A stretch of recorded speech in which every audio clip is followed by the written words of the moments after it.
है, तरक्की या विकास का आधार मानव के गुण तथा कौशल की अपेक्षा अगर उसकी जाति हो तो ऐसे देश अथवा समाज का भविष्य क्या होगा? विचार प्रस्तुत करें। अपने विचार प्रस्तुत करने के लिए आपका समय शुरू होता है अब।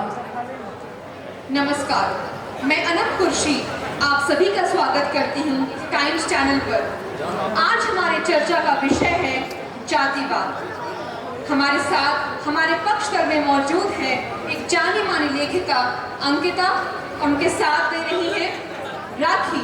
नमस्ते। और हमारे विपक्ष दल में हमारे साथ मौजूद है स्वेतलाना, एक जो बहुत प्रख्यात लेखिका है, और उनका साथ दे रही है प्रीति, जो एक बुद्धिजीवी है। हम ये जानते हैं कि भारत के समाज की नींव जाति प्रथा पर रखी गई है। तो आपका क्या मानना है कि जाति प्रथा की शुरुआत हमारे देश में कब हुई? क्या मनुष्य की पहचान बनाने में उसकी जाति का योगदान होता है?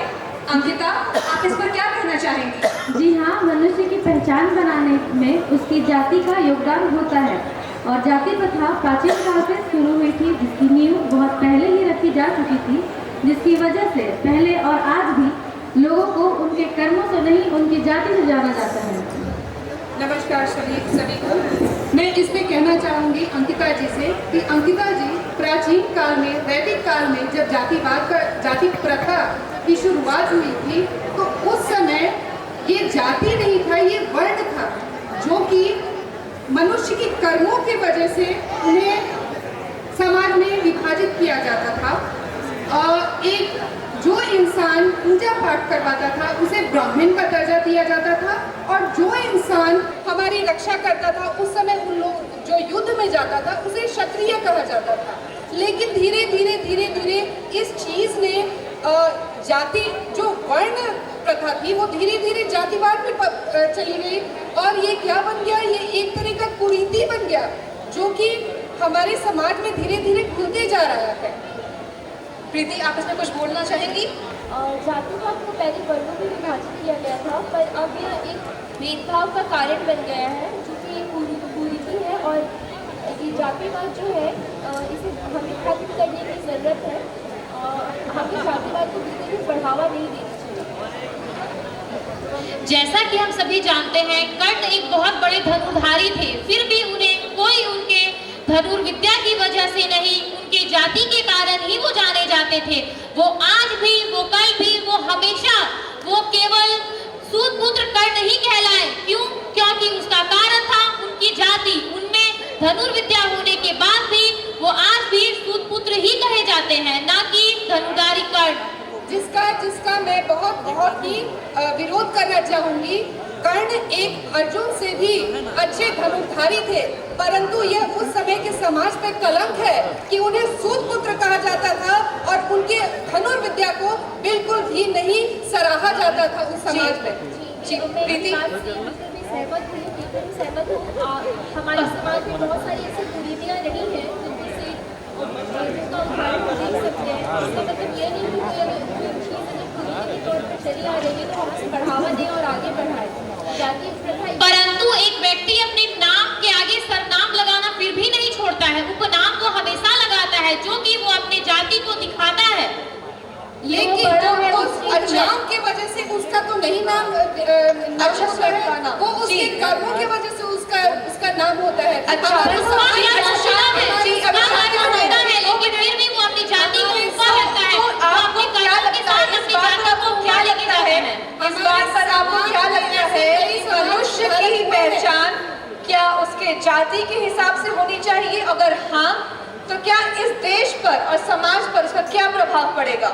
मैं ये कहना चाहती हूँ, जैसे कहा राखी जी ने कि उपनाम हम लगाते हैं, लेकिन हमें उपनाम की वजह से तो जय जयकार नहीं मिलती है, हमें अपने कर्मों की वजह से जय जयकार मिलती है। हमारे समाज में कितने सारे समाज सुधारक हुए हैं, जैसे जो हमारा जय जयकार होता है, हम मानते हैं कि हमारा जय जयकार हमारे कर्मों से होता है। शांति बनाए रखें। जी हाँ, जिन्होंने अपने अथक प्रयास से जातिवाद को अब इस समाज से निकालने की बहुत ही अथक प्रयास किए और वो काफी हद तक सफल भी हुए हैं, और यही होते रहना चाहिए अभी के भी समाज में। आप कुछ कहना चाहेंगी? लेकिन लेकिन जाति जो ऐसी चीज़ है जिसको हर लोग महत्व देता है अपनी निजी जिंदगी में, उसे अपने जाति प्रत्येक व्यक्ति अपनी जाति से ही जाना जाता है, परंतु उसकी जय जयकार हमेशा उसके कर्मों की वजह से होती है। कर्मों की वजह से होती है, लेकिन फिर भी वो अपनी जाति को भी आगे लेके जाता है। संत कबीरदास जी का मैं एक बहुत अच्छा दुआ कहना चाहूंगी कि जाति समय समाप्ति की घोषणा।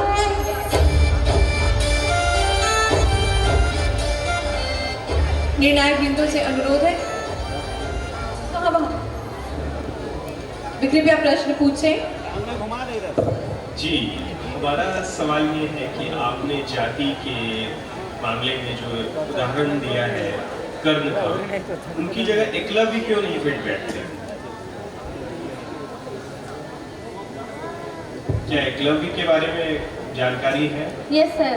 जी सर, वो भी छोटे जाति से थे, इसीलिए उनको नहीं, मैंने पूछा जो डिबेट हो रही थी, हम डिबेट पर बात कर रहे हैं, हम विचार अब आगे के विचार नहीं जानेंगे। हम ये जानना चाहते हैं कि आपने जो बहस में बातें रखी, तो वहाँ महान कर्ण की जगह आपने एकलव्य का नाम क्यों नहीं लिया? क्योंकि हमारे ने भी अपनी कविता में कर्म का ये किया है। जाति पर बात हो रही है, तो क्या कर्ण उदाहरण हो सकते थे? अगर हो सकते थे तो क्यों? क्योंकि कर्ण को के पास बहुत बड़ी धनुर्विद्या थी, लेकिन फिर भी उन्हें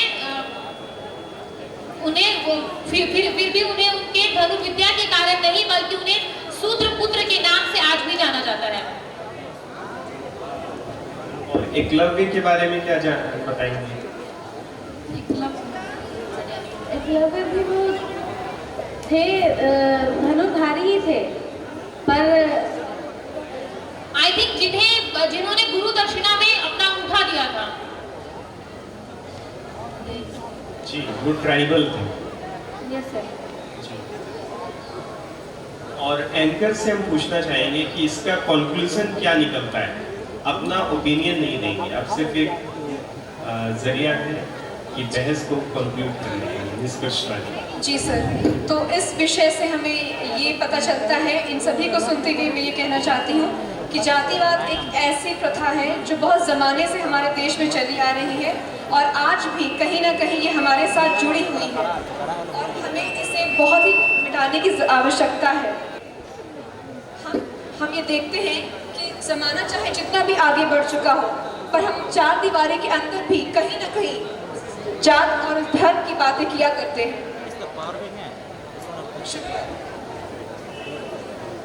धन्यवाद।